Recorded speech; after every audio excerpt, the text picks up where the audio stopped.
When I record podcasts, I like to stay hydrated. Who knew talking could be so hard? My favourite drink to have to hand is Lifeline's Hydro OG. It's a tried and tested product for me. It helped me and my team complete a 24-hour podcast, giving us the edge that we needed to get over the finish line. So whether you're at the gym, on a bike ride, or just trying to get over that night before, Lifeline's Hydro OG has got your back. Each serving is stocked with all the healthy ingredients and vitamins you could ask for. There are a great range of flavours, and with each serving at only 18 calories, you really can't go wrong. Here at the Shrewsbury Biscuit podcast, we like to support local, independent companies and brands, and Lifelines is a product that I am proud to endorse. Go to lifelines.com. Now that's LYFELINEZ.com to find out more. Now, without further ado, here is today's episode. Hi guys, welcome to the Shrewsbury Biscuit podcast. I got to remember people can't see this. We can see each other, but we're doing this audio. But welcome to the show. I'm here with Verity. All right, mate? Hello, hi, how you doing? I'm good. It's been good. I was thinking about it's only been what, a month? Maybe a month since you come on the biscuit, and I was thinking about how much we've done together already.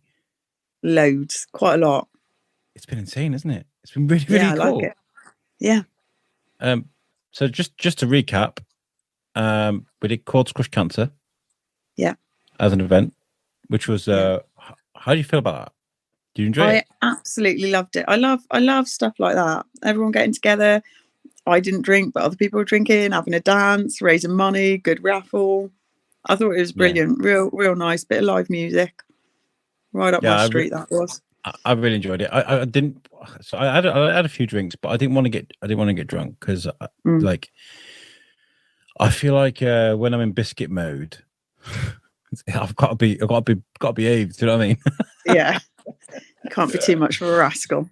I've done it before. I went to Oktoberfest. I gotta say, 2019. I think it was one before pandemic, and I got really wasted. I was so drunk, and we were interviewing people, and they were drunk as well. And I was getting as hilarious as the people that we were interviewing, and there was so much audio we got that weekend that I couldn't use. I was going to say, I bet it was all just full of drunken, sweary nonsense, wasn't it?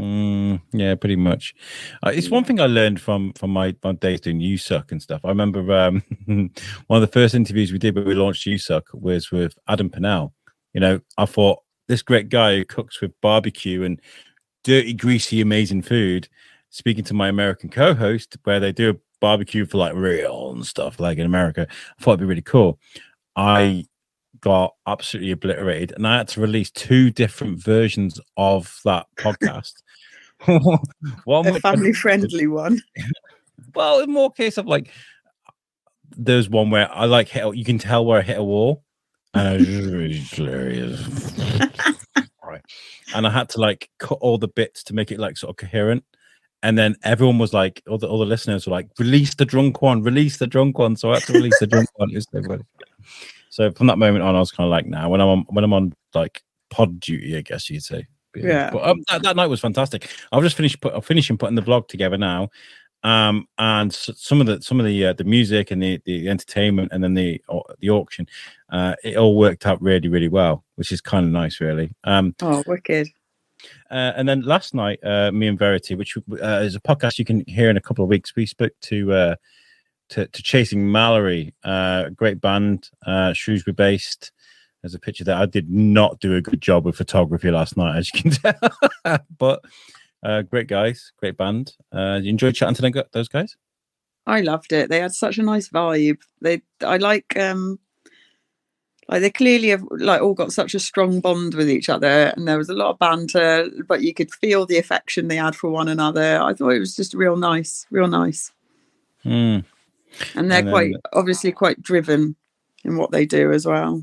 It's nice to see people that are like both driven and relaxed at the same time. They're kind of like, we want all these goals, but we're gonna take a time doing it and enjoy ourselves. Yeah, exactly. yeah. I think, well, maybe, that's nice. Yeah, I'm really enjoying this. I think this has been the busiest start to the year I think we've had. I mean, usually we do the Darwin Festival, not doing that this year because there is genuinely just so much in Shrewsbury going on. Like we've technically got, I've got what I'm holding on to now, enough content to take us through till March. Like That's literally, pretty wicked. But I'm not going to do that, guys. I'm going to release it as and when we sort of we release things. So it's really good. We're working with a few people at the moment as well to bring out some other stuff. I was chatting to Triple J, who's a local rapper. We're going to meet up with him. I'm going to meet up with him next week. I don't know if you're available. We'll talk about schedules. But he's going to come on mine and do some freestyles and some rapping and stuff. He's asked me to voice over a music video of his, which is quite cool. Wow. Yeah, he wants me to do a bit of a nature thing as we see a rapper in his. It's also I did on my story today. I was messing about. He was like, "Yo, can we do you for a thing?" And I was like, "Yeah, of course." You know, that's wicked. Good for you.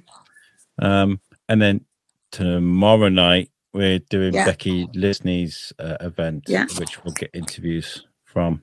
I don't know what photography we're going to be able to get from there, because there's going to be a lot of Becky's art photography on the wall, and I think some of it's a bit too scantily clad for the Biscuit audience, but it's all art. So.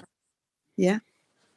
So no, some of it. I was having a look on her Instagram. It's not all full exposure, is it? But I guess she wouldn't put that on Instagram, would she?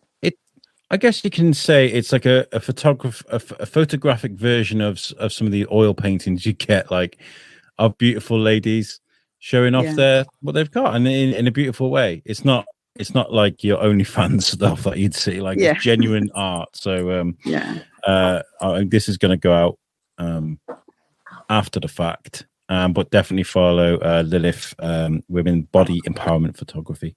We've got so much to look forward to. And I want to say thank you, Verity, for being such a huge support. You've been amazing. Honestly, you've made such a good start. I can't thank you enough. Oh, stop it. I've had such a fun time. Thanks for bringing me on board and letting me have a go at it. It's been, I've loved it. It's really funny. Coming away from Alex McCarthy's thing we did, that was last week. Was that last week? Jeez, it's really hard to keep a track of what's going on. I've no idea. I don't even know where we are today. Verity was like, I don't know, what do you want me to do? What's going on? I was like, there is a genuine plan in place. I'm kind of weaning Verity in, doing a bit more and more and more every time. And I was like, the goal is for you to plan, organize, record, and release your own podcast. And she was like, oh. Yeah, let's go back to taking it slowly. That's the goal, though. I think you'll be good at it. Find someone to speak to.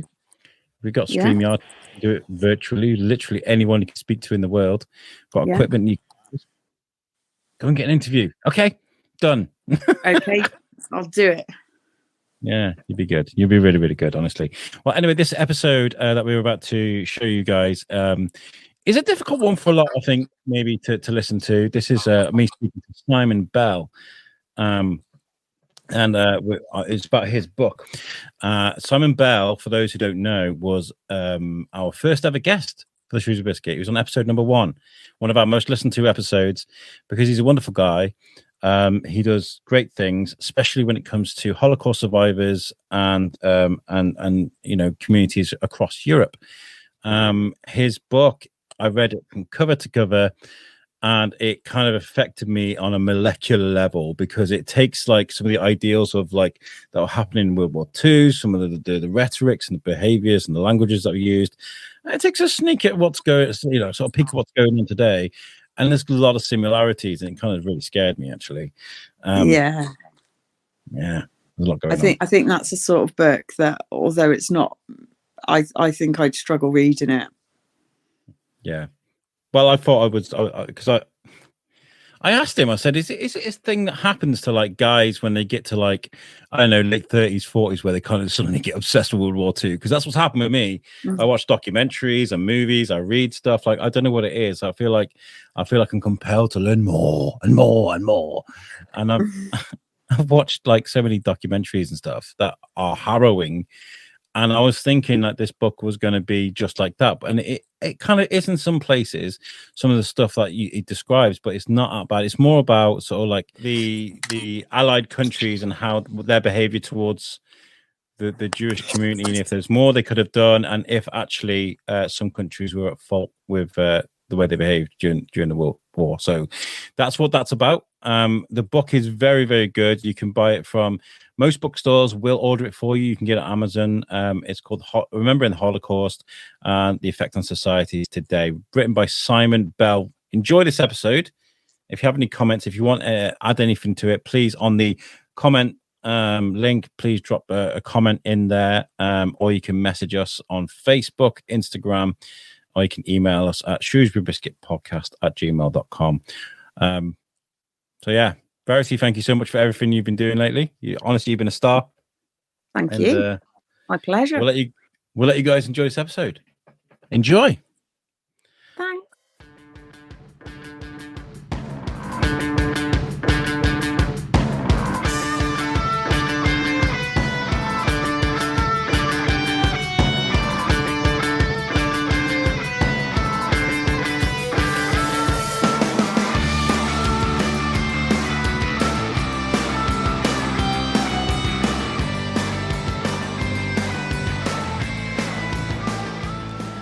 Hi guys, and welcome to the Shrewsbury Biscuit podcast. I'm Alex Whiteley.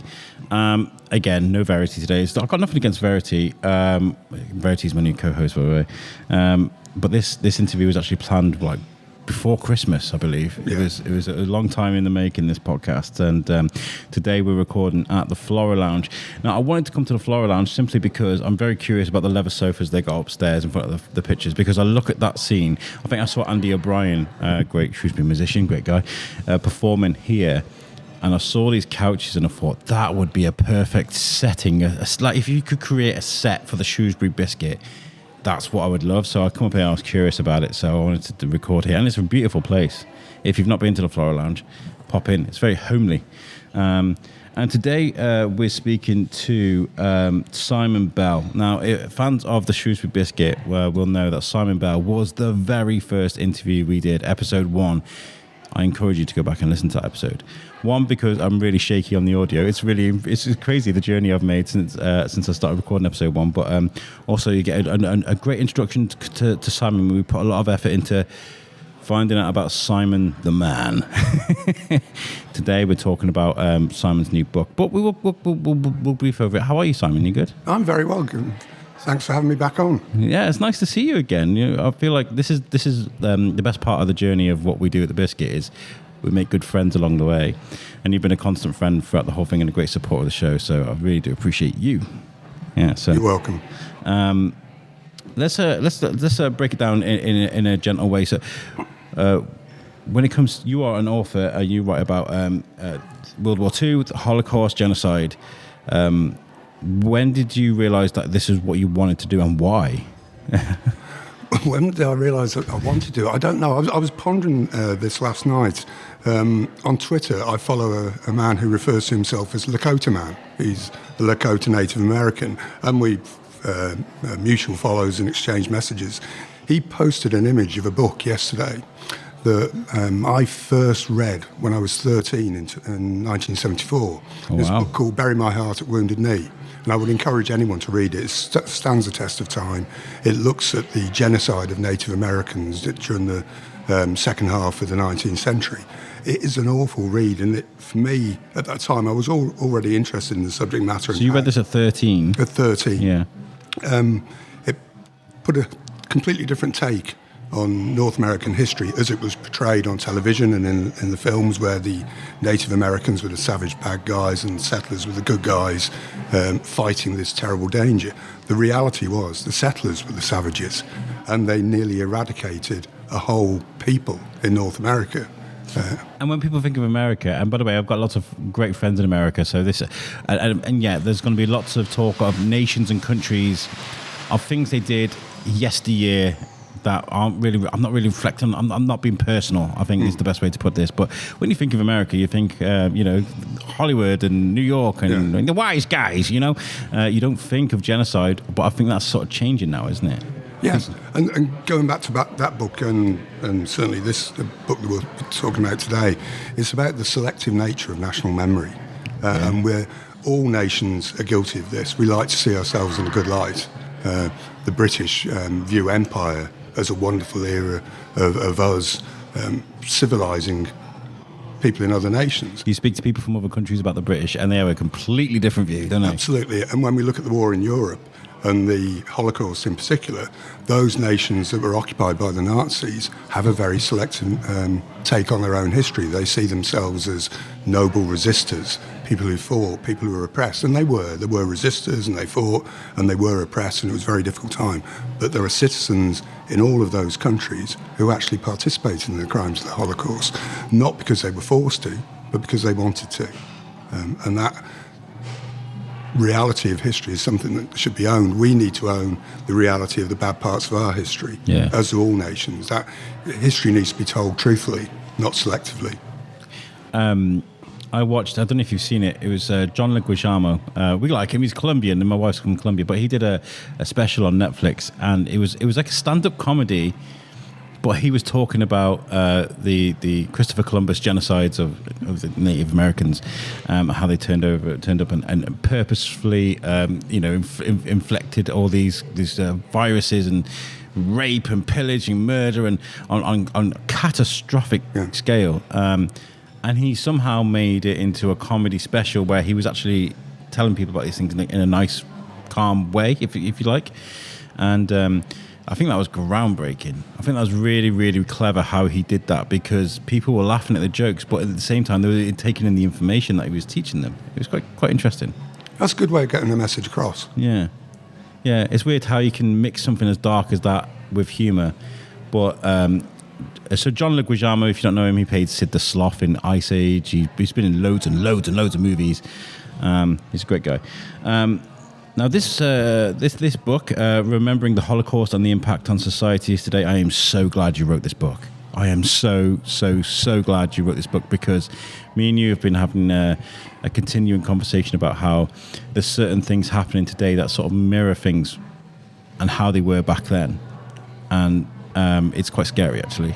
It's one of the interesting things about history, and one of the sad things about history is that you can see the patterns being repeated. You can see the attitudes towards our fellow human beings, the dehumanising language that some politicians will use, and others, influencers, elements of the media, where they don't see people as human beings. They use language that dismisses them, and that dehumanising language allows cruelty to take place. Yeah. And, when we talk about dehumanising people and kind of the little breadcrumbs that come before that, I think, certain languages and certain things you can call people. I mean, Donald Trump was a prime example of that, and how he was talking about the wall and calling Mexicans lazy and all these kind of things. When actually, do you know what? Mexicans are probably one of the hardest. I was listening to a podcast the other day. We were talking about Mexicans in America tend to have like 1, 2, 3 jobs and work really, really hard. So to say something like that about a nation or a people is quite horrible. But it's there for a purpose, isn't it? And what was happening at the time. There were people that were coming over the border. They were being put in cages and being treated in inhumane ways. And that's why they were using that language, I feel. And we had a very recent example of Joan Salter, a Holocaust survivor. She was a child when her family fled what was happening in Europe. And she stood up at a constituency meeting of Suella Braverman, and challenged her on the language that she's using to describe asylum seekers and refugees, people coming across the channel in boats. She made that direct comparison to the language of the Holocaust. That video on Twitter, I think, has been shared 5 million times. Yeah. But still the language is used. Suella Braverman refused to apologise for the language. Even after being challenged by a Holocaust survivor, of all people. I saw that. It was very powerful stuff. I can't remember who shared that, but it was something that was on my radar.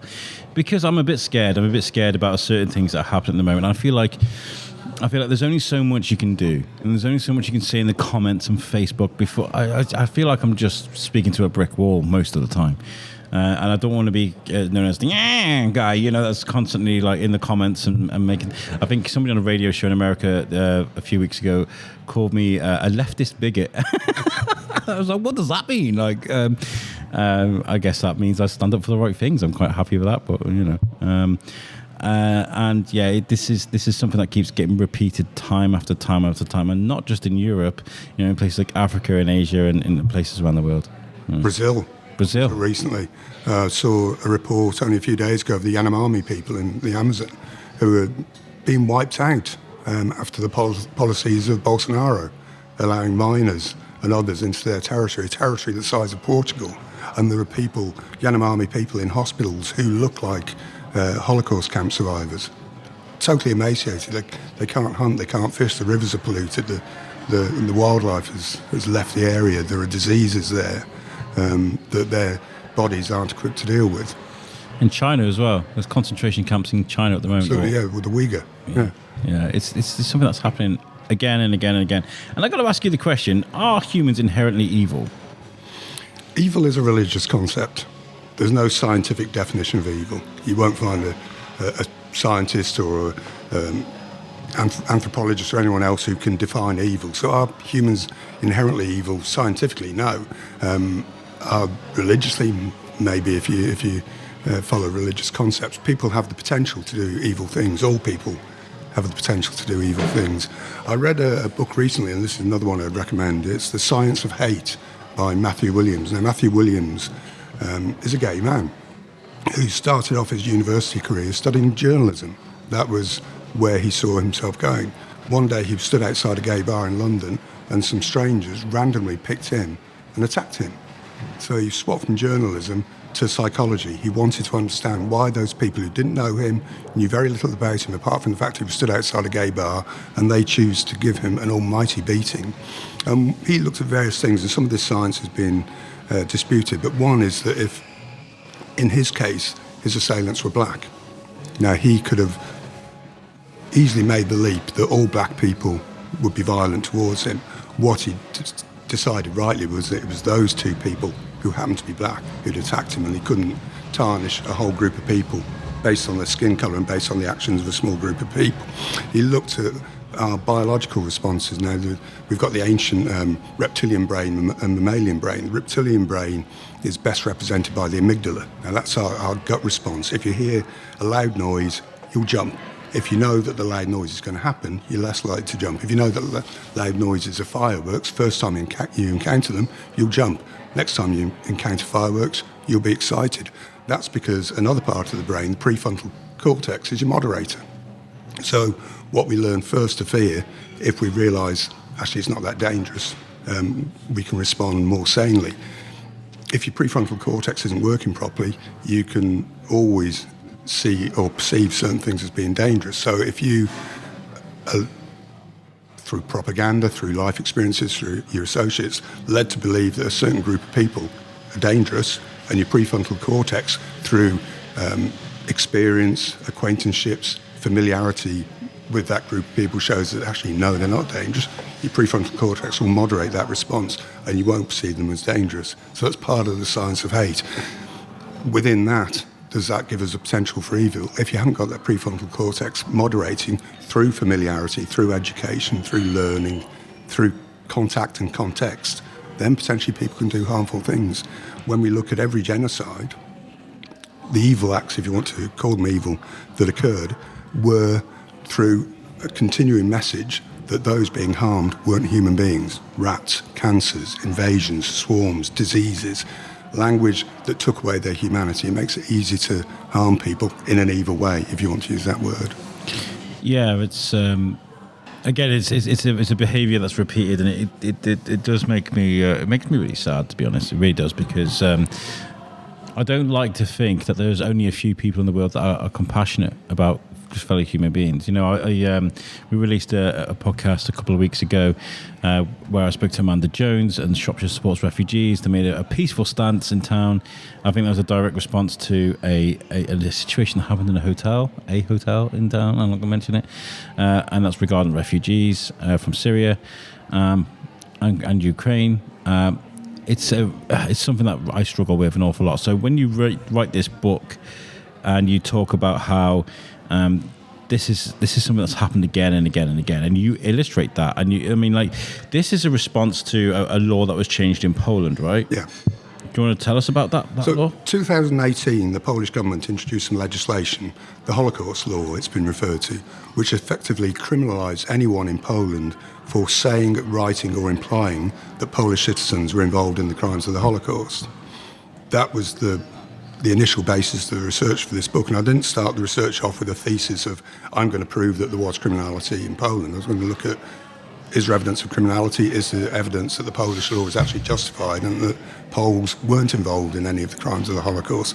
The evidence is, and this is supported by every Holocaust remembrance organisation and multiple historians and others, that some Poles, possibly a minority, but some, as in other countries that were occupied, were involved in the crimes of the Holocaust. Some of them were coerced into it, some of them may have felt forced into it. Many of them, this probably minority of Poles, acted independently. They bribed, they threatened, they beat, they extorted, they raped, they sexually harmed, they hunted, they killed, they denounced Jews. Some evidence suggests up to 200,000 Jews were killed by Poles alone. That's out of 3 million Jews in Poland who were killed, but 200,000 deaths can be attributed to Poles. So the law is wrong. The law seeks to deny history. The Poles need to own that part of their history. Yeah, I love that at the end of the book you mentioned that a lot of props need to go to Germany for sort of owning what they did, feeling the guilt and making the changes. I feel like that was a really nice thing to say, because when I was growing up, it would be like you'd hear lots of slurs about Germany and the war and, you know, Nazis being German, and you think, well, surely things have come a long way since then. And it's nice that you mentioned that at the end of the book. And when we look at Germany and the countries that were occupied and the criminality that occurred then, it occurred then by different people in different times. So I don't hold Germany guilty, Germans today, guilty for the crimes of their ancestors any more than Poles, Ukrainians, Dutch, French, Hungarians and others in Europe are guilty for the crimes of citizens of the past. But they have to own those crimes, just as we have to own our part in the slave trade, or in, you know, the brutality that happened in continental Africa, or in South Asia, or in East Asia. You know, it happened then. On Northern Ireland, the paratroopers just landed there and started shooting people. Yeah. I mean, this is, like I said, this is a behaviour that keeps repeating itself. I remember a few years ago, I was a lot younger, and I had an older gentleman. I won't say who he is, because that would be. But hey, we were having a conversation about Germany, and he's talking about, oh, Germany can't have this and Germany can't have that because it's in them.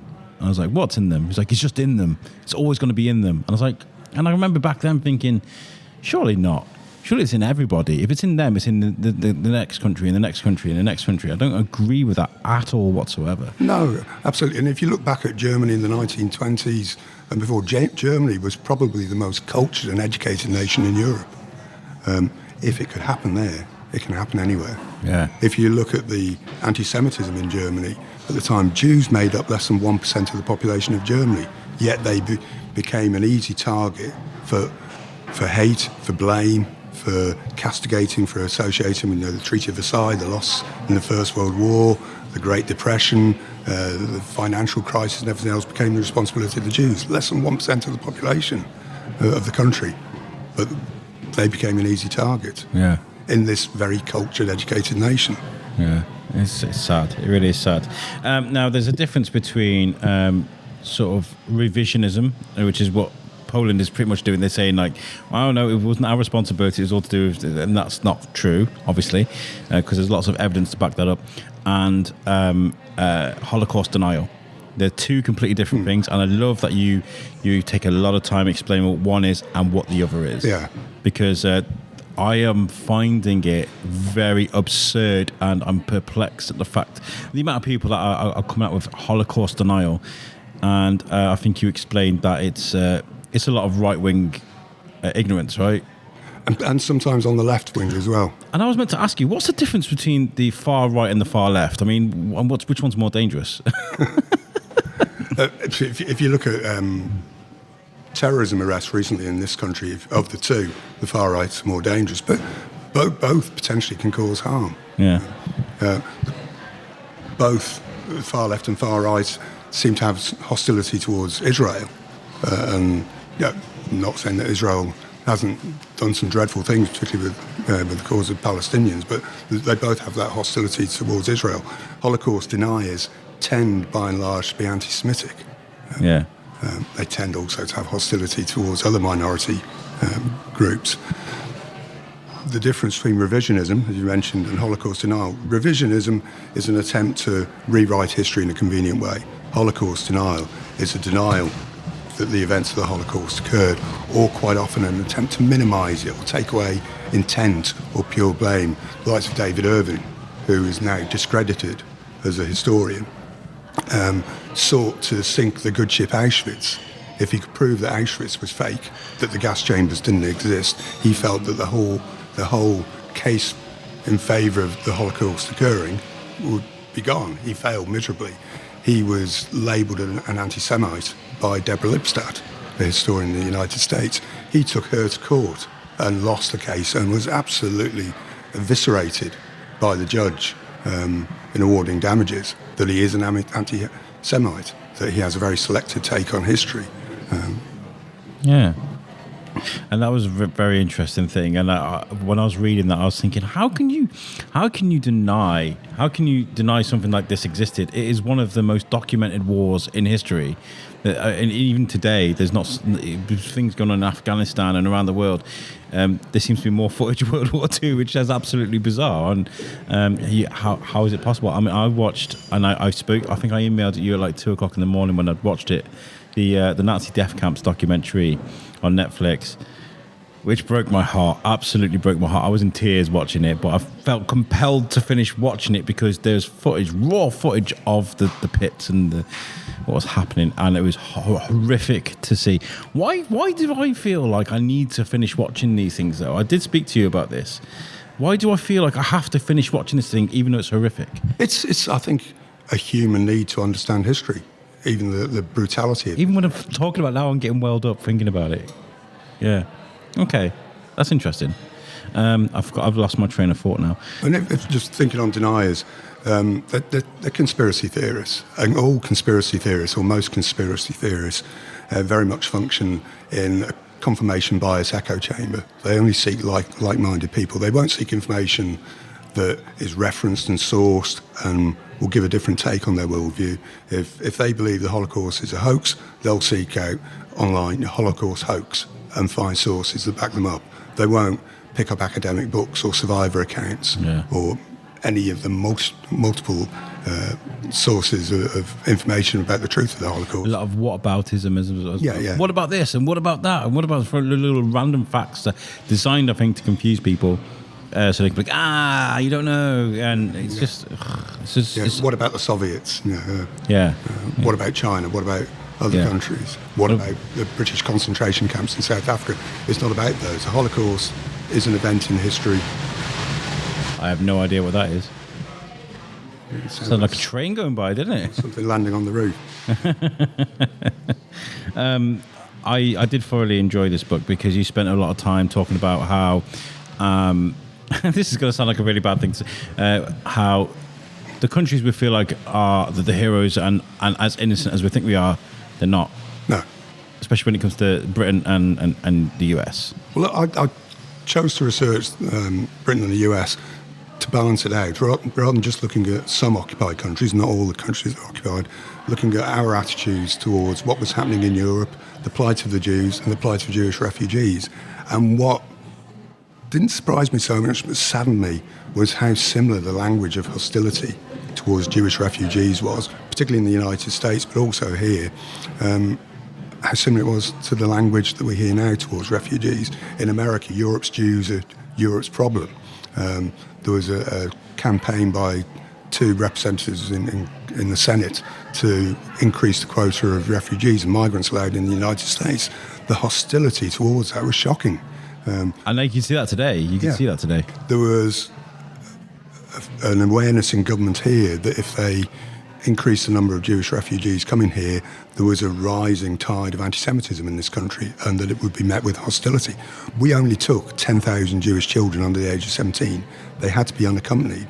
Most of those children never saw their adult relatives again. 10,000, that was it, during the whole 12-year period of the Nazi reign, and particularly after the Nazi race laws in 1935, when we knew the hostility to the Jews was there, after Kristallnacht, the November pogrom in 1938, when the violence against Jews was being seen, and after the invasion of Poland, and when it was becoming apparent what was happening to Jews in Europe, particularly after June 41, when the Nazis moved eastwards, when the Holocaust truly began. Yeah. Western powers were aware of that. The information was coming out, but still there was reticence to take refugees. I think all told, we took about 70,000 refugees. Do you think, like, if Chamberlain was would just outed Hitler on a massive scale, this is what Adolf Hitler is doing, this, because they knew what was going on, do you think it would have changed things, or would you think it would have made things worse?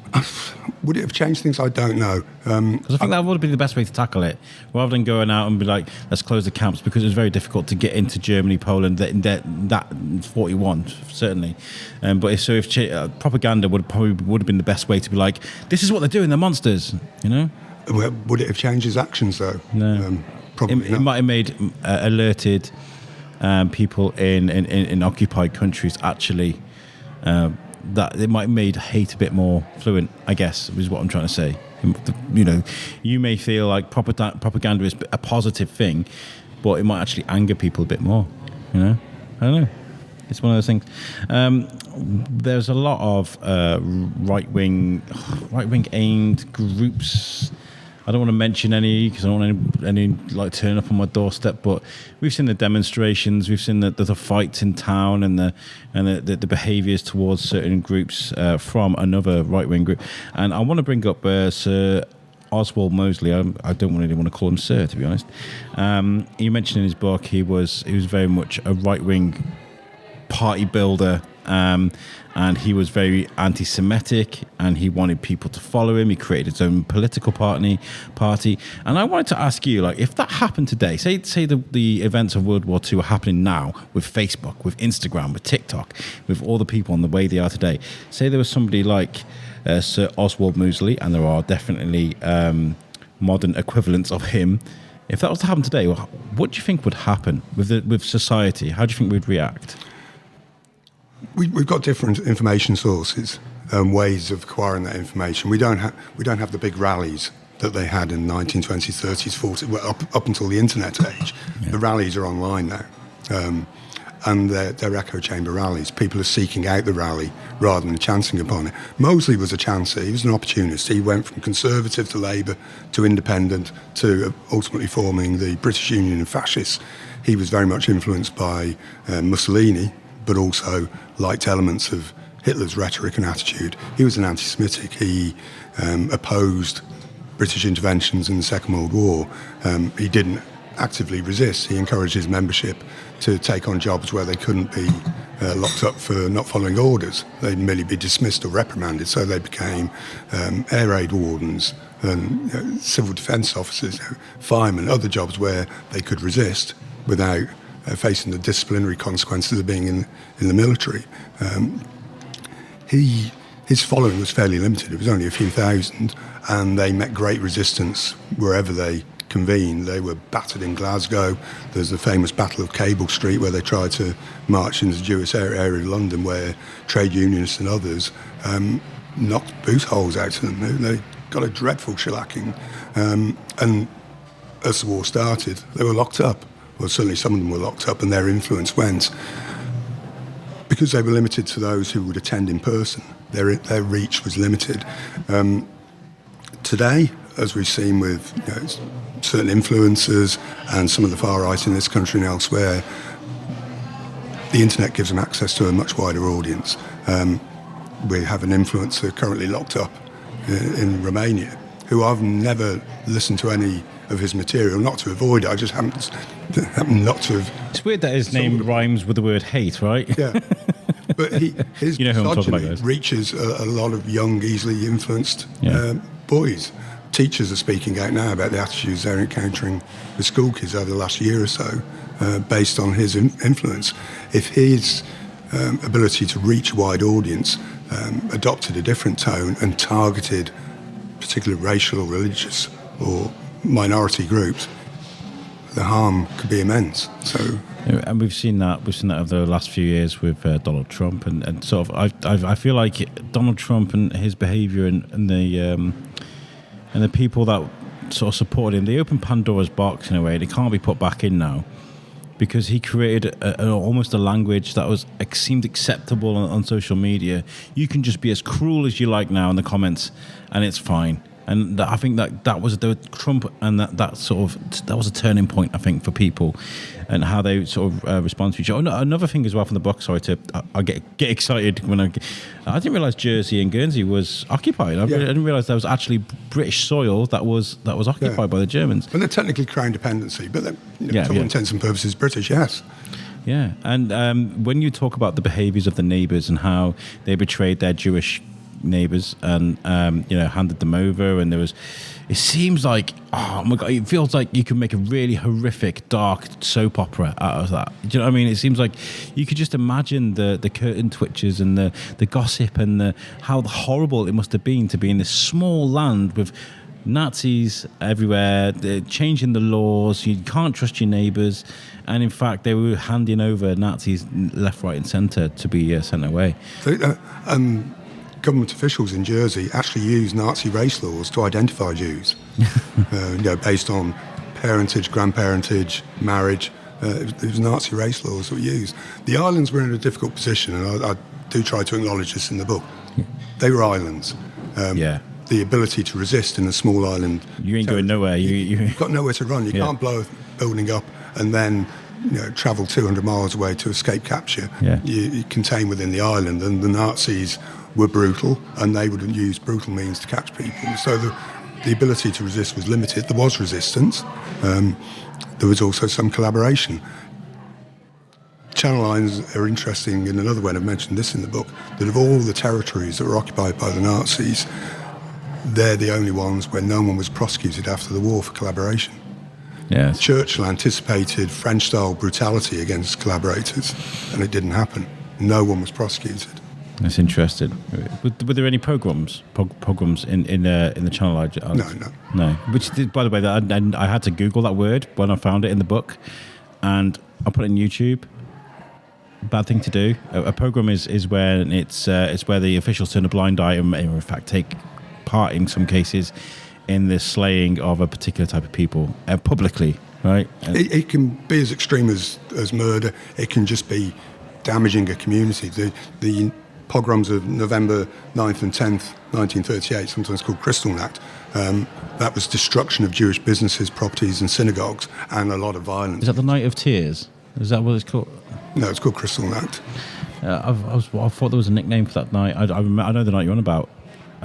So it's a bit like, I always imagine it now, like the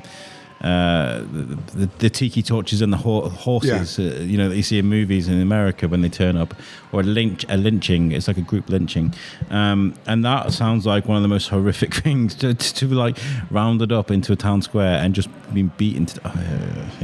It's a terrible thing to think about. What I found shocking was, when we talk about the invasion of France and how quickly that took part, that was a shock anyway. But the fact that the Vichy government very, very quickly changed their laws almost makes me feel like they had it already kind of in place and ready just to quickly switch. It almost feels like that. Yeah. France, for those who aren't aware, the north of France was occupied by Germans, the south of France, southern half of France was the Vichy government, so based in the town of Vichy, ruled by Marshal Pétain, and they, as you say, rapidly introduced their own anti-Jewish legislation and made life very unpleasant for Jews in their territory, and helped with the transportation of Jews to Eastern Europe, to the camps in Nazi-occupied Poland and elsewhere. Yeah, very. Imagine you're living in a country, and within a summer, there's dozens and dozens of law changes. There are thousands and thousands of people rounded up and moved out of your community.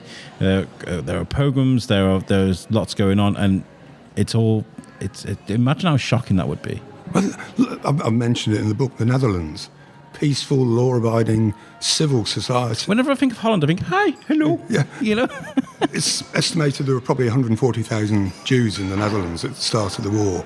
107,000 of those were transported east, proportionately more than anywhere. As I say, with efficiency. Yeah. Of those, I think 104,000 died in the camps. And civil servants, the railways, government officials, the military, the police, all actively helped in that destruction of the Netherlands Jewish community.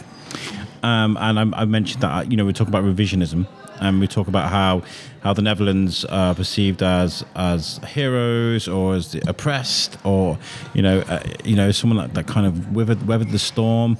When in actual fact, they were perpetrators. They were helping out with the great efficiency, supplying train lines, and the people to be sent away as well.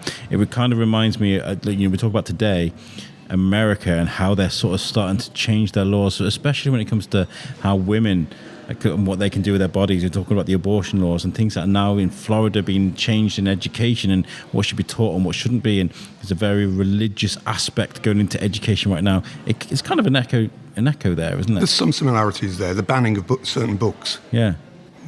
Why ban a book? Mein Kampf for years was banned in Germany. It was only, I think, about 5 years ago it was made available in Germany, and rightly so. I remember many years ago talking to a psychologist colleague, who relayed a conversation he'd had with someone else about Mein Kampf. And the person he was talking to said, it should be banned. He said, why? He said, it's an awful book. He said, have you read it? And, no. How do you know? I've read it. It is an awful book. It's badly written. It's full of bile and hate and awful propaganda. But to understand it, you have to read it. I've never read it. Maybe I should one day, just to see what this guy was banging up, because he wrote it while he was in prison, right? Mm. He must have been very angry while he was in prison. I was sitting there, all these plans that he had, and he was just he put all that hate into a book. Can you imagine? I'll have to give it a read. What can be done to sort of help? Because when it comes to changes made to education and the curriculum, that comes from a very high level. In America, that will come from the Senate. Here, it will come from Parliament. How do you change something like that? And how do you voice it in a way that you don't sound eccentric? Do you know what I mean? We're lucky in this country that Holocaust education is part of the curriculum. It should be taught at the earliest in Key Stage 3. So it's there on the curriculum. Where we have a slight problem with Holocaust education here is there's no consistency in what is actually taught. It's up to whoever is assigned to teach it to decide how they pursue the subject. But there are some very good Holocaust educators within our school system. I happen to be a school on the outskirts of Shrewsbury only recently, and talking to one of the staff there. Every year they take children to Auschwitz as part of Holocaust education. Wow. So it can be done. But for me, Holocaust education needs to be done in a way that puts it in the context of the world we live in today. You need to understand the past with its relevance to the present. And that's the importance, and that's what we were talking about earlier with Germany, sort of accepting their guilt, and because they realised what they've done wrong, and now they've made these huge changes. If you're Holland and you go, no, we didn't do any of this, or you're Poland and you're saying, no, you can't call them Polish execution camp. Like, you've got to own that. You've got to accept it to be able to move on. And in the Netherlands, it's only in recent years that Holocaust education books have been available in schools. That was absurd to me. Yeah, I was like, what? Second World War history for the Netherlands was about resistance. Not about the murder of 104,000 Jews. And for the listeners at home, by the way, you need to read this book, please. I thought this was going to be a difficult read, and in parts it is. There were parts that I found really sad, but I haven't seen the documentaries. I have. It was kind of lighthearted in comparison. But when you talk about society today and how it sort of echoes, it's very important to give it a read. Again, I've lost my train of thought. But when we talk about Holland and why they were treated differently, is because they have German heritage, right? They're kind of treated as almost like brothers of the Germans. They're kind of almost Aryan, so they weren't as oppressed as other countries. So it was kind of almost peaceful. They kind of like they got along with each other. And do you reckon that was why they were so efficient in handing over of the Jews? They weren't occupied in the same way that Poland and Ukraine and other countries were. There was an element with the Germans that they saw them as brethren. Yeah. And they knew that introducing ghettos as they had in occupied Poland wouldn't be as well received in the Netherlands. You won't be brethren anymore. But they did. They contained Jews within community areas, not ghettos. They registered Jews. They made sure that their whereabouts was known, so that come the time of transportation, they could be easily moved to camps like Westerbork, ready to be transported east. But you're right, it wasn't occupied in the same way. There were German forces there, but not in the numbers elsewhere in Europe. I mean, when you look at movies, the Pianist is a great example. Like the aggression in how they liquidated areas in Poland is not echoed in. I watched My Friend Anne Frank, and it was like there'd be like a policeman knocking at the door. Hello, come on out, and they would move them out, but they wouldn't like smash the door open and start shooting people. In that film, I guess they probably did it in some circumstances, but you don't get that picture of aggression that you would do in sort of like Poland and Ukraine. So I was going to say a bit about Ukraine because it's only watching documentaries I realised sort of how the Holocaust moved across Eastern to Western Europe, and how it started in Ukraine and how it started, which is brutal. But what I've got to say is about Ukrainian people, these guys have been through so much as a nation, and you can almost understand why they'd be so angry, right? Yeah. I mean, you can look at Ukraine, Poland, the Baltic states, where there's what's referred to as double occupation. So Poland, as an example, 1st of September 1939, the Nazis took over the western half of Poland. 17th of September 1939, by agreement, the Soviets took over the east. June 1941, Operation Barbarossa, the Nazis moved east. The Soviets are removed from the east of Poland. That area is then occupied by the Nazis. In Ukraine, which had been a Soviet territory, they're occupied by the Nazis. Ukraine, they hated the Soviets. Less than 10 years before, there'd been an awful famine in Ukraine called the Holodomor. Probably 4 million people starved to death. Grain, other foodstuffs, livestock was transported into the wider Soviet Union to feed industry and to feed the military. Probably 4 million people starved in Ukraine. The Nazis were aware of the Holodomor, so they bombarded Ukraine with propaganda associating Soviet Bolshevism with Judaism, Judeo-Bolshevism. They conflated Jews and Soviets as one and the same. It made it easy for them to get support. But the enemy's still here. Yeah. It happened in Poland, it happened in Latvia, Lithuania, Estonia. That association of Jews and Soviet Bolshevism led to enthusiastic collaborators. Going back to the point made earlier, the criticism of those nations then is a criticism of the citizens of then, not of the nations now and the citizens of now. What's happening in Ukraine now is awful, it's brutal. There are elements of ethnic cleansing going on in the east. People being transported out by the bus and train load into wider Russia. They may never see their homes again. The Russians are ethnically cleansing parts of Ukraine, trying to make it Russian in whatever way they can, rather than acknowledging the nationhood and stateship of the Ukrainian people. I remember listening to the radio and the news, and they were talking about how there were 500 people found in a death pit in Ukraine, and it rocked my world. Absolutely rocked my world. I was like, there's no way at the time in 2022 that they're still doing this. I was like, this is horrendous. I was driving. I almost had to pull over. I was like, what am I hearing right now? There's 500 people found in a death pit in Ukraine. Like it scares me. And how the Russians are doing the reverse of what the Nazis did in 1941. The Russians are accusing the Ukrainians of being Nazis, of being fascists, of being criminal. The opposite to the Nazis, where they are accusing Jews of being part of Bolshevism and this awful force that occupied Ukrainian territory. The Russians are behaving more like Nazis than any other nation in Europe in recent years. Yeah. There's a phrase called accusation in a mirror. Accuse your enemy of that which you're doing. So the Russians accuse the Ukrainians of behaving like Nazis, whilst behaving like Nazis themselves. Yeah. And you mentioned in the book that there is a huge anti-Semitic way of being in places like Poland and Ukraine and in sort of in that Eastern Bloc, but there is here as well, and in America and everywhere. So if you're going to point a finger at Ukraine and go, you're anti-Semitic, this is how you feel, then you've got to point your finger at everywhere else that feels that same way, because we've seen a very huge right-wing movement here and in the US, and it's that's scary, and so you can't even use that as a defense for anything. And with Ukraine, it needs to be pointed out their president is Jewish. Yeah.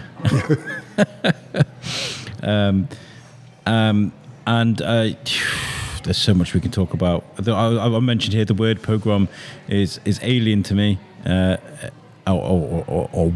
is now the case, should I say. I've got to ask you, because Poland have made a laws that you can't say Polish death camps anymore, and you can't associate Poland with the extermination of the Jews in certain regards. With your book, you very much you show evidence to suggest that actually that there wasn't just Polish society involved with it. There was Hungarian, there was British, there was so many people that were involved. The French. Do you feel like there may be some repercussions from your book from Poland? No, have you had any? I've not had any problems with Poland, and I've got Polish friends who read it and understand my take on the topic.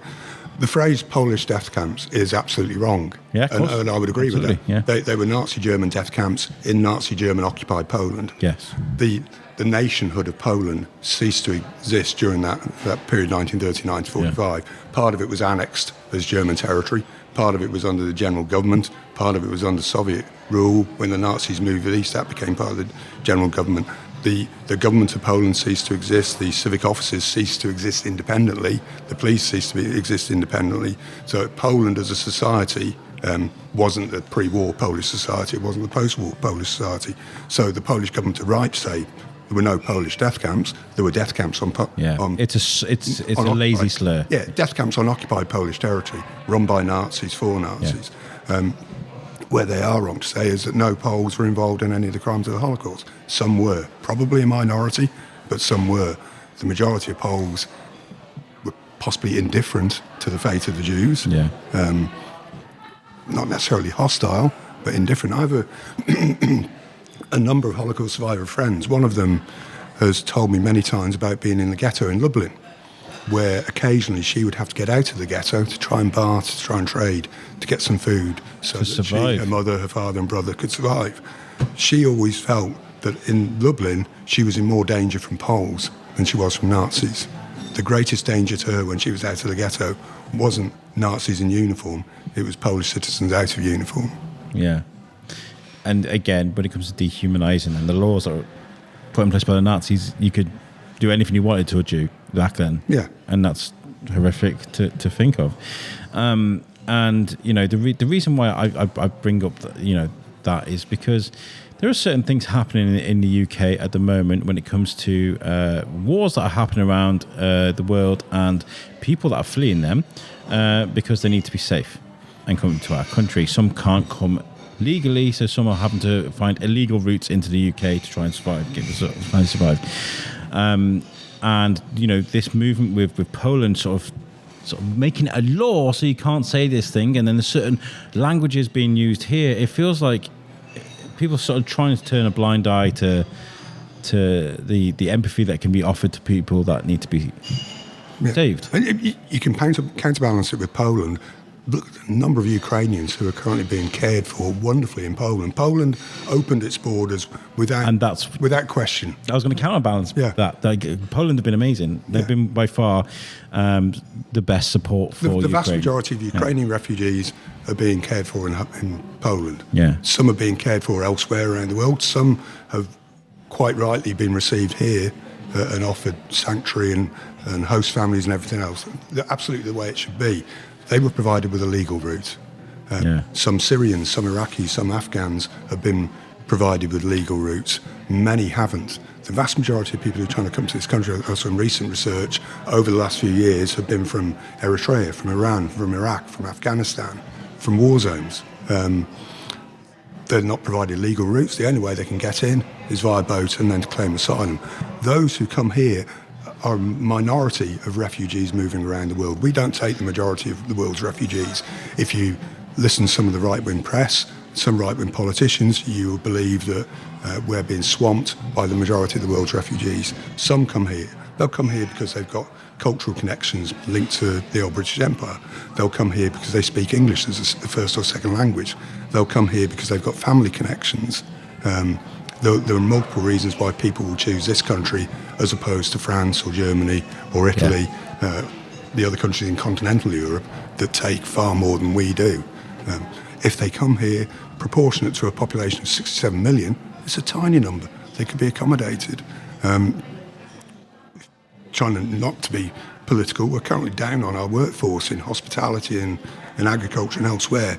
You've got people who are young, healthy, fit, who won't be using the health service because they're not going to need it, who can work, who can contribute to the economy. If they work, they earn money. If they earn money, they pay taxes. If they earn money, they spend money. And I feel like if you see what Poland is doing now for Ukraine, so now people are thinking Poland in a good light. Oh, Poland are amazing, and rightly so. They're doing a great job. Whereas if the UK were a bit more open and a bit more welcoming and offered the support, like they did with Ukraine. What happened when the Ukraine war started? There was blue and yellow flags everywhere. Everybody was in support of Ukraine. Nobody did that in Libya. Nobody did that in Syria. Nobody did that in Iraq, And it's a huge shame. I feel like if we offered a bit more empathy and a bit more compassion and a bit more welcoming, other countries around the world might see us in a better light. And if you look at Syria, the same forces that destroyed cities in Syria are destroying cities in Ukraine. It wasn't just Assad, it was the Russian forces that assisted him, using the same tactics of just absolute destruction. Yeah. What was the feedback been about the book? Have you had lots of... The feedback I've had has been very positive, which is what I want. It's there to educate. You put a lot of... I remember speaking to you when you first started putting the pieces together for this book. You put a lot of work into this. I know this is your... almost like your pièce de résistance. This is your piece of art, and I think it deserves that phrase because I think it's fantastic, and you can see the work you put into it as well. Yeah, thank you. I've tried to be as balanced as possible with it. I've not written the book with an agenda. Yeah, and I think that's worth mentioning. You haven't gone, Poland's this and France is... You've offered like both sides of the fence, if you like. I've gone where the research has taken me, and then tried to put the research into words and language that is easily comprehended by readers and can help them understand that period of history in a better light, and also, more importantly, to understand the relevance of that period of history to the world we live in today. Yeah, very important. And I got a quote from the book. Do you mind if I read it? I've got a quote. I think it's really good. It says, "It is a reasonable observation to suggest that the anti-Semitic writings and speeches of senior Nazis could transfer easily to contemporary language, rhetoric, attitudes, and intolerance merely by changing the word Jew to Muslim, refugee, asylum seeker, immigrant, or foreigner." I thought that was very telling after what I just read. Yeah. And that's what we just talked about. And there's a truth in that. I wouldn't have written it otherwise. Yeah. I've got to say, because the first huge, the main body of the book is from research and keynotes and things that you've taken. What was easier to write? Because I know you've put years and years of work of research and into putting this book together. What was easier to write? The thing you had the research for, or the bits at the end where you put your thoughts and feelings onto paper? My own thoughts and feelings are the result of the research. The research, anyone who's done any form of academic research will know that you get a eureka moment where you plough your way through archives and documents and books and articles, and then suddenly, bingo, I understand this subject, it makes sense. Then you can put it into writing in a way that can be comprehended. The bits at the end with the conclusion and the epilogue are the result of that research. So the research ultimately takes me to that epilogue. I find it interesting in this, where we say history teaches us and is relevant today. This book was submitted for publication at the beginning of 2021. It predicts Trump, it comments on Brexit, it comments on Putin and the desire of Russia to gain further influence and possibly meddle in the domestic affairs of other democracies, it was all predictable. 2021, the spent for publication. So you could see the signs. Yeah. That's interesting. For me, the way I read it, Putin's actions in Ukraine were predictable. Yeah. It's interesting, isn't it? You know, when we look back over the last few years, so much has changed. And it almost feels like there's not an awful lot we can do about it, you know, as a society. What can we do about it? I mean, we've got great people like you writing books, sharing the facts, but we've got a very loud minority that are very loud. The majority of people, I feel like, do feel a certain empathy or sympathy for refugees, but they're silent about it. They're not making enough noise, and there's also there are a lot of people making noise, but not. Do you know what I mean? They almost seem eccentric. It seems eccentric for me to be standing there with Shropshire Supports Refugees, doing my thing, we do this thing. It seems like it's an uncomfortable dance. I think that's the best way to describe it. We can all do our bit individually. We can all challenge hate speech and hateful attitudes, or attitudes that feel a bit dubious. We can have that conversation with people. If we see racist graffiti, we can report it. If we see or witness hostility towards others that feels like a hate crime, we can report it. Hate crime, or hate as an element of crime, is in the eye of the beholder. If I perceive you as being a victim of hate crime due to your gender, sexuality, skin colour, faith, or anything else, it will be dealt with as a hate crime. If you perceive something being done or said to me as a hate crime, it will be treated as a hate crime. Yeah. So we can all do our bit. We can speak out. I won't name the premises because it would narrow it down to people. But I remember a few years ago in my old role, being up near the Shire Hall, and two members of staff, this was at the time when they'd just opened the Muslim Prayer Centre in the old Registrar's office. Two members of staff comment to me in a glib way about they're going to put a loud hailer at the top of the Lord Hill column. I knew what they meant. I said, what do you mean? I said, well, you know, a loud hailer up there. And why? Well, you know what I mean. No, tell me. And I could see them getting uncomfortable. I said, I know what you're hinting at here. Can I ask, if that was a Church of England church being opened, you'd be suggesting they're going to be putting bells on top of Lord Hill's column? And you could see their discomfort. They realised they crossed the line. They picked the wrong person. Yeah. So I wasn't being hostile. Of all people to say that to. I wasn't being rude. I wasn't being aggressive. I was just getting them to think about what they were saying and how they were casually dismissing members of our community, because the people who attend that prayer centre are members of our community. They're Salopians. They're Shrewsbury people. I feel like we've got a responsibility, and I feel like a desperate responsibility when it comes to the younger people of our community. It seems like I feel like social media is definitely speeding up a sort of an ignorance, I'd say, more than a hate towards. But I mean, I was watching a video of a shaman girl. She was pressing her nose against a tree and sort of breathing and being one with the tree. It's a part of her religion. That's what she does. And the comments were just horrific. You know, they've seen something culturally different to what they're used to, and they were just like so inappropriate. The comments and the hate and you know, you almost feel like if you were like, why you see something, you know, if I was to stand up to someone in those comments, you'd get slated, you get destroyed by these people with the reactions and the comments of hate on you because you're standing up for them. It feels like there's a war, almost like a war going on. And I feel like the only way to combat that is with education. Yeah. And there's an anonymity on social media. Yeah, and of you'll course. get trolls who troll just for the heck of it. Yeah, I've seen it a lot. Yeah. They love to be as offensive as possible and see what they can get away with. They wouldn't probably do that in person. They probably wouldn't do it face to face. But yeah, education is key, and younger people are the ones that we really need to be targeting. If you talk to any Holocaust survivor who's involved in education, and a good many of them are, they prefer talking to your younger audiences. Younger audiences listen and want to learn. Older audiences, a lot of them will have the attitude, I know it all already. So those younger audiences are the ones we need to be reaching. We need Holocaust education to be taught in context about the world today, as I mentioned before. Yeah, I was speaking to a history teacher, gosh, it was last year, it was at the Battle of Shrewsbury, and we did something at St Mary's as well, and he mentioned that he's a history teacher in school, and there were so many children teenage children in secondary school that did not know what World War II was. Really? Yeah, and he was horrified. You know, as a history teacher, now he's got his work to do. You know what I mean? So yeah, that's a scary thought, isn't it? And I've met adults who've never heard of the Holocaust. Yeah. People in their 20s and 30s, which shocks me. Yeah. They should have heard of the Holocaust, of Rwanda, Cambodia, Bosnia, Darfur. Yeah. Darfur, there's a genocide still going on. It's not stopped. Doesn't make it into the news.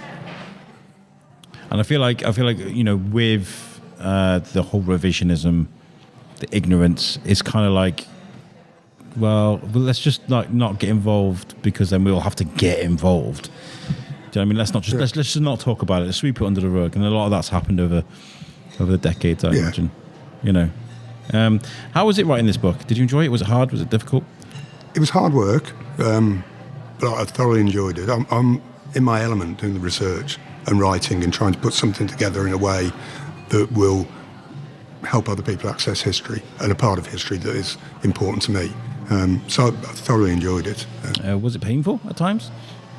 Of course. Some of the brutality that's referred to or described in there is awful. That's that brutality against our fellow human beings being done by their fellow human beings. Yeah. So that bit was hard, but making a product that people can understand that part of history, that's the reward. What's your relationship like with the Jewish community? We have a tiny Jewish community in Shropshire. Yeah.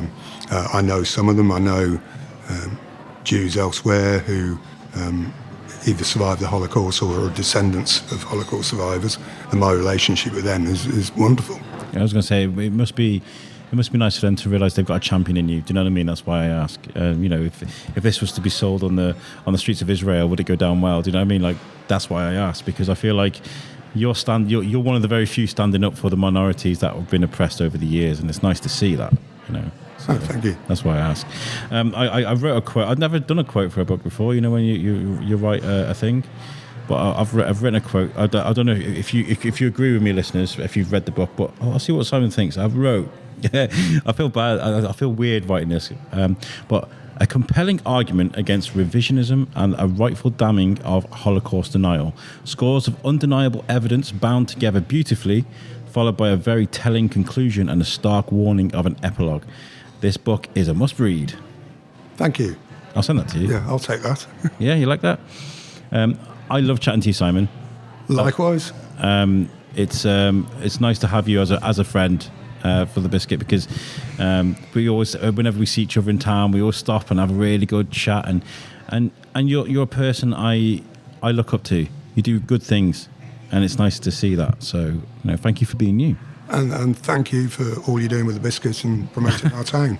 No, I love doing what I do. It's getting to a point now where I'm kind of like, I'd like to do this for a living. Do you know what I mean? And I need to find a way to make that happen. So, you know, it's fun. Guys, I want to remind you, the book is called Remembering the Holocaust and the Impact on Societies Today, written by Simon Bell. Can you get this on Amazon and good shops around here? Any good shop will order it for you. They don't stock it on the shelves, but Amazon, Pen and Sword, Waterstones online, Google online. You can get it as a hard copy book or Kindle ebook. Yeah. Guys, order the book. I know Simon quite well, so if you want it signed, I'm pretty sure I can get Simon to sign it for you. Oh, absolutely. But please read the book. I'm sure you'll find a lot of information in it. And it's weird how... Don't you think it's weird? Like, later on in life, my 30s, I become obsessed with World War II. When I was a kid, I was kind of like, yeah, that's really interesting. But now I'm kind of like, I find myself burrowing down the rabbit hole. I feel like I watch one thing and I'm going to watch another thing and another thing and another thing. Do you think that happens to everybody? Do you feel like there's a certain stage in life where people are just kind of like drawn to it? I don't know. It's weird. I don't know. I would say if there are any educators listening who want me to contribute to Holocaust education in schools, if 1-2 hour session, I'm happy to do that. I would work very much with them and no material would be used that didn't meet their approval. If any others, not educators, want me to speak at events, just let me know. They can contact me on Facebook at Simon Bell, author on Facebook, or via you. I dropped Timmy's 8, and I was like, do you know what the Holocaust is? Because I had this book, I was just finishing it off. couple of days ago, and he was like, "No." I was like, "Okay." I didn't want to push it because I don't know what age is appropriate to start talking about this in particular. I think Holocaust Educational Trust recommend around about 13. Yeah, because it's quite dark, isn't it? It's important to do, but I guess like if I started telling this to Timmy now, he'd be horrified, probably have nightmares. But yeah, educators, please get in touch if you want Simon to come and look at the school. Thank you for chatting to me. Thank you. Thank you guys for listening. And I've had a great time chatting to Simon as well. This has been really good. Thank you so much for listening, and we'll catch you guys next time. Peace out.